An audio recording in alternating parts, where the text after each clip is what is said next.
everyone, Will and Brad here from Mature Minded Gamers, and today we're going to be talking to you about a fun game from Floodgate called Vivid Memories. This is a 2 to 4 player game that takes about 30 to 60 minutes to play, ages 13 and up.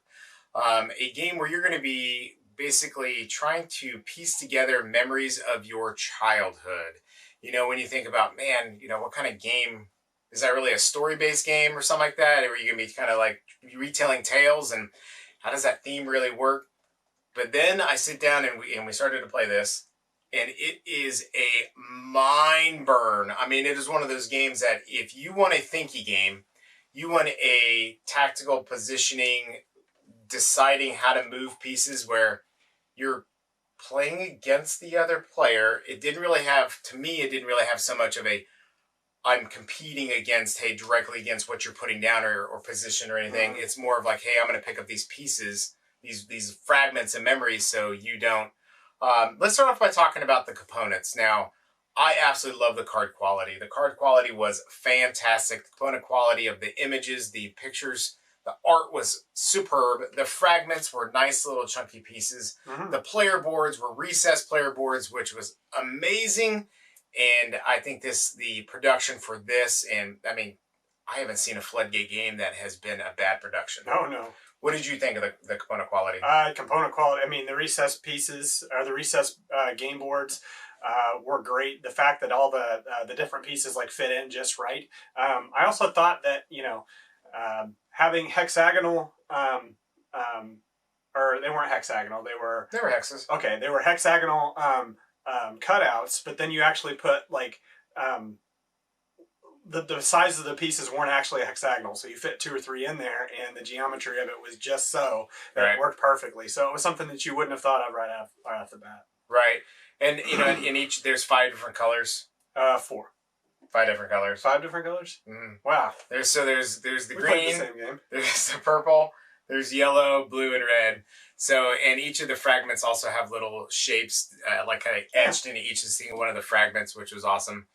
And you have different aspirations that you're wanting to be when you grow up. So that kind of tells you, hey, this is the secret objective that I'm trying to go for. And each of those aspirations are a different color. So it means that it gives you kind of a hidden objective throughout the game that maybe isn't telegraphed through everything else, because you actually get points based on the number of memories that you have that color baked in, or the number of memory strands or core memories that have that incorporated into it. Right, and then each of the memories that you do complete gets you more victory points, and each kind of memories that you connect on the outside of the player board, which is another thing. The player boards are each unique. Yes. So when we first started to play, I was like, okay, we're putting my pieces together, and I was like, okay, once you kind of figure this out, this rhythm, I mean, it kind of be easier to understand, hey, I'm going to do this. When then you were looking at my board, and you're like, hey, these are different. I'm like, oh, really? So I'm looking at his player board, and what was on the outer edge as far as like the colors of the fragments we need to put together were all different. And I was like, oh man, so every time you play,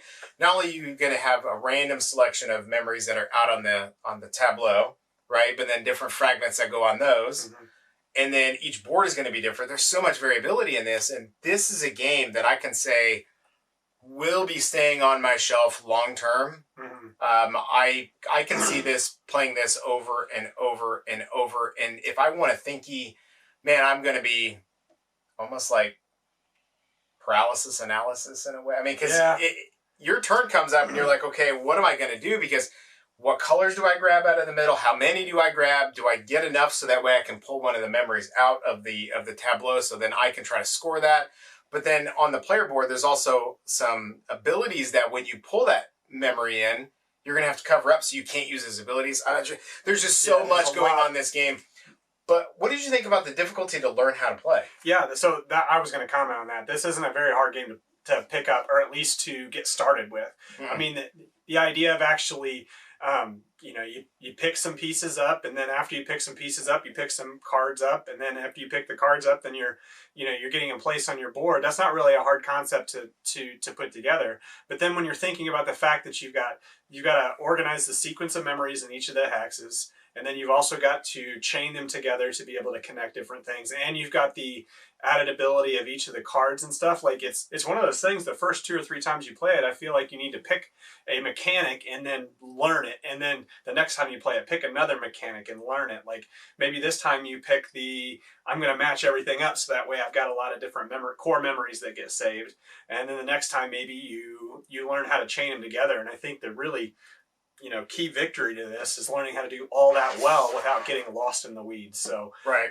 The main difficulty of this game for me was knowing how to manipulate the fragments in the middle. I mean, the other part of the game, easy to understand. And what I'm saying as far as like the head heaviness part of this game is really figuring out how to manipulate those fragments in the middle of the player board. I mean, as far as like understanding the key components, as far as like grabbing this, moving this, I mean, it's a strategy, right? It's not difficult. No, I mean, and the rule book is very well laid out. Yeah, and it's concise too. It's not like it's a big wordy rule book either. It leads you to the details you need and then how to execute them.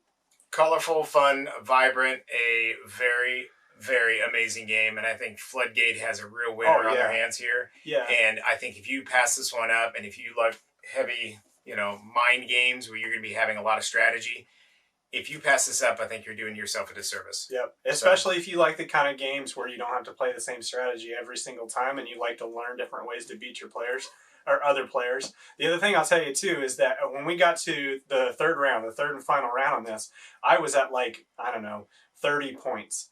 And then by the end of that round, I had surpassed Will, who was well over 50 points. It was 102, and he pulled up to 108 on the end from 30 points. I got 70 points on that last round. And then once we got through the final win conditions and going through the final round scoring and everything, we ended up dead nuts on 132 points, both of us. So we ended up in a draw after playing for a half hour.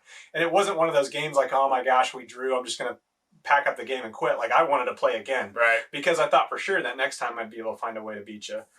It definitely, like, for those of you who are familiar with Floodgate Games, they're pieces, and I wouldn't say components, but they're definitely similarities to things like Calico, where you've got the different ways to mash different things together, and your player board actually is a part of your strategy. So if you like Calico, check this out. If you want Calico with a little bit more rules and a little more strategy, definitely check this out. Yep, absolutely. So, all right, everybody, this has been Will and Brad from Mature Minded Gamers. Be sure to check out all of our other great content on maturemindedgamers.com. We do video games, board games, and so much more.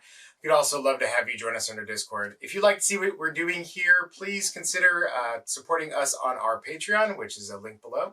But until next time, everyone, stay safe and take care. See you, everybody.